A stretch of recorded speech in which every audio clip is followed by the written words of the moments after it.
在我国历史上有文圣、武圣、书圣，但你知道画圣是哪一位吗？就是他，一个穿着邋遢、整日疯疯癫癫的老乞丐。此人名叫吴道子，太上皇赐名吴道玄。天宝年间颇受皇帝青睐，日画嘉陵江300里，气势恢宏，震惊帝都长安，名声大振。不光如此，他官至宁王友，出入皇亲贵胄府宅，如履平地。达官贵人为求点墨，更是不惜屈尊。太上皇还特为此人下诏，非有诏而不得画。真是羡煞旁人。安史之乱后，杨贵妃身死，当朝太上皇唐玄宗被幽禁于皇宫。由于过度思念杨贵妃，如今变成了一个面容憔悴的老人。迷离之际，他只想看到吴道子画出的杨贵妃画像，从而相伴九泉。可吴道子早在安史之乱的时候便离开了皇宫，没有人知道如今的他身在何处。太监将唐玄宗的旨意传达下去，只要谁能找到吴道子入宫，加官进爵，赏银1000两。诏令一出，民间开始寻访吴道子的踪迹。青年画师唐安州也是其中一员，他骑马云游，四处寻找。这天，唐安州路过青阳镇，看到大街上有一个追老母鸡的疯老人。唐安州不以为意，他一路来到客栈歇脚。客栈老板名叫洪将，平生喜好结交文人雅士，但凡往来的客人中，若能舞文弄墨、吟诗作画，食宿全免。这时，唐安州在看到面前有位扭动腰肢的美女和一女子在抚琴后，瞬间来了兴致。店家为他准备了纸张，但唐安州弃而不用，转而在一块屏风上作画。只见他对着抚琴的美女临摹，落笔有力，勾线流畅，整幅画作一气呵成，画出来的美女栩栩如生。在场宾客都投来了赞许的目光，看得出来唐安州还是有2把刷子的。唐安州也顺利引起了美女老板洪将的注意。正当洪将宴请宾客的时候，刚才抓鸡的疯老人跑了进来，在看到了唐安州的画作后，不禁暗自摇头说道：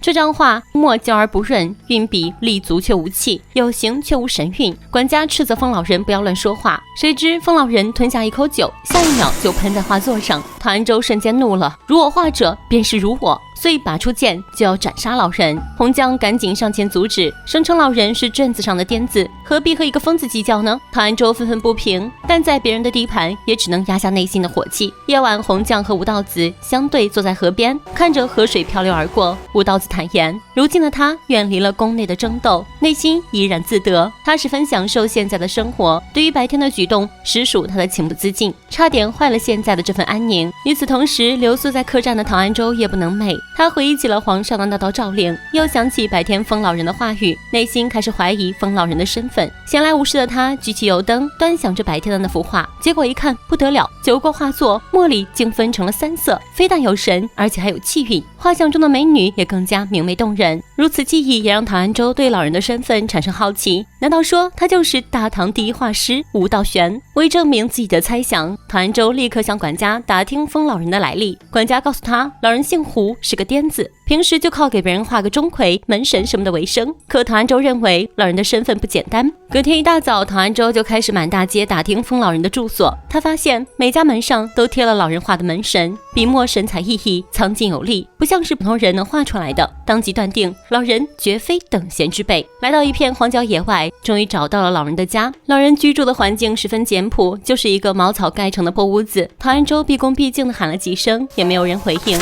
于是不请自进。推门一看，屋内陈设十分简陋，且阴暗潮湿，幸好房梁上漏了一个洞，才得以有一束光打下来。此时老人正在附近的河边钓鱼，压根儿不理睬这个后辈。钓完鱼后，老人径直来到了肉铺，要用手里的鱼跟屠夫换3斤肉。屠夫不同意，只肯换2两。老人让了一步，声称自己只要2斤，外带给屠夫画一张钟馗像，阵阵这满屋子的杀气。屠夫不以为然，亮出手里的屠刀，声称自己这把刀就算是小鬼见了也得打哆嗦。可老人说破了嘴皮子，屠夫还是不同意，气得他掉头就走。久等吴道子不成的唐安州转而找到洪将，向其打听疯老人的真实身份，但洪将坚称疯老人只不过是个癫子，再无其他。唐安州不死心，第2天唐安州带了一壶好酒，再次来到茅草屋，声称要拜老人为师。看到里屋的老人在睡觉后，唐安州便将自己临摹的门神和美酒放在一起，自己则跪在门外等待吴道子醒来。过了半晌时间，老人醒了过来，不过他却对跪着的唐安州不闻不问，转而对老母鸡看得出神。唐安州在后面一顿彩虹屁，吹嘘吴道子的画技，老人全都当是空气，拿起母鸡鸡刚下了蛋就扔进锅里，吃完鸡蛋又躺回床上去睡，全程无视唐安州的存在。唐安州再次碰壁。深夜，红酱带上好酒，在河边面见了老人。红酱觉得唐安州拜师拜得非常蹊跷，老人直言自己颇为欣赏他身上的画工和狂傲之气，只是现在已经隐居的他实在不能收唐安州为徒。到了第3天，唐安州锲而不舍，三顾茅庐，这次老人示意让他进屋，不过老人并没有答应收他为徒，而是先让他从挑粪浇菜开始做起，磨一磨他的傲气，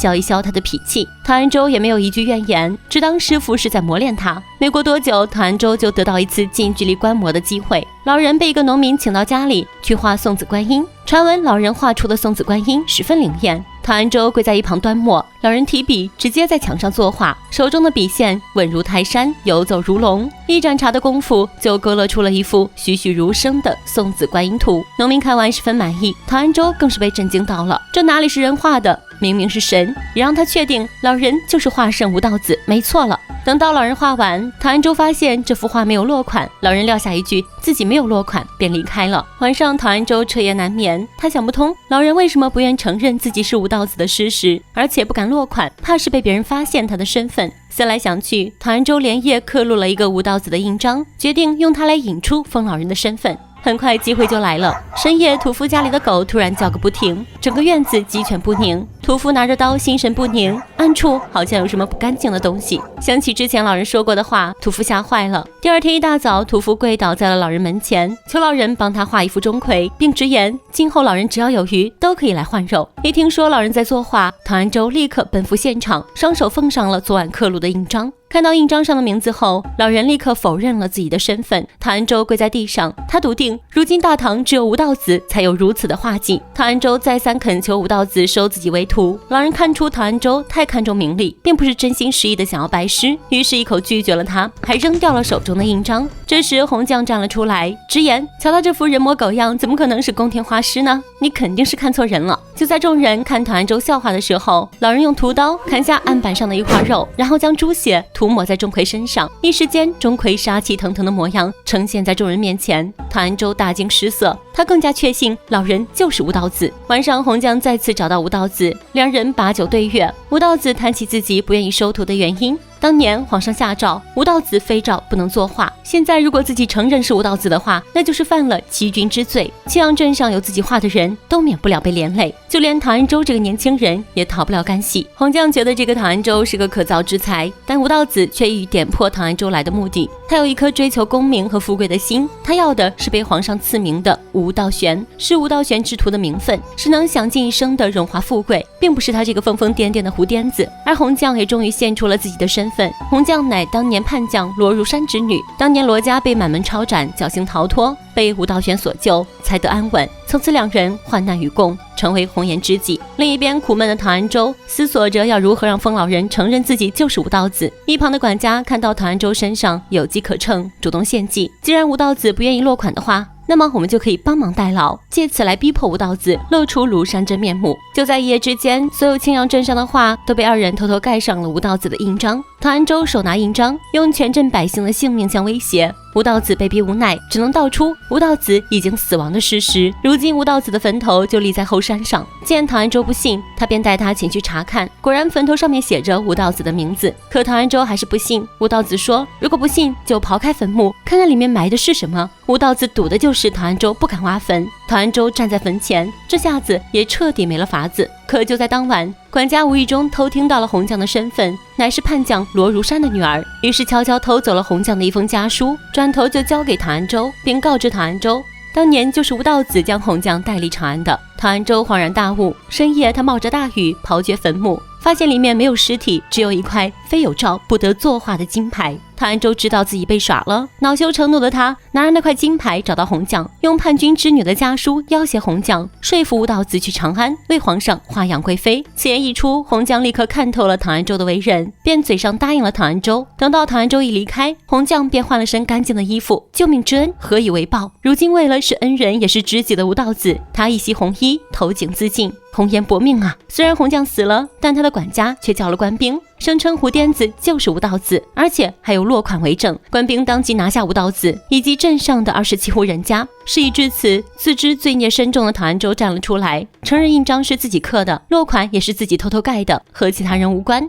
不过他也承认，面前这个老人就是传说中的画圣吴道子。说着，唐安州拿起吴道子画画的右手欣赏了起来，多么灵巧的一只手啊，爱了爱了。唐安州眼神中满是羡慕与嫉妒，想想当年就是这只手日画嘉陵江300里，太上皇才立下非有诏不得作画的旨意，天下人在这只手面前也只不过是轻言浮云。听到唐安州如此推崇这只手，官兵立刻下令将吴道子的右手洗干净。想要这只手对吧？要就拿去。吴道子想都没想，手起刀落，一刀砍掉自己的右手。这下你满意了吧？唐安州的脸色瞬间晴转多云，名扬天下的美梦就这么碎了。而吴道子在吐出一口烈酒后，拖着自己的断臂跌跌撞撞地离开了，独留唐安州蹲在原地痛苦不已。此后世上再无画圣，这部画圣于2012年上映，真实艺术地再现了吴道子执着与探索、艰辛与辉煌的艺术生涯，生动精准地刻画了吴道子的创作风格和那个时代的人文环境。吴道子自立坟墓，埋的是功名，埋的是非找不得华的枷锁，身居陋巷却可随心而画，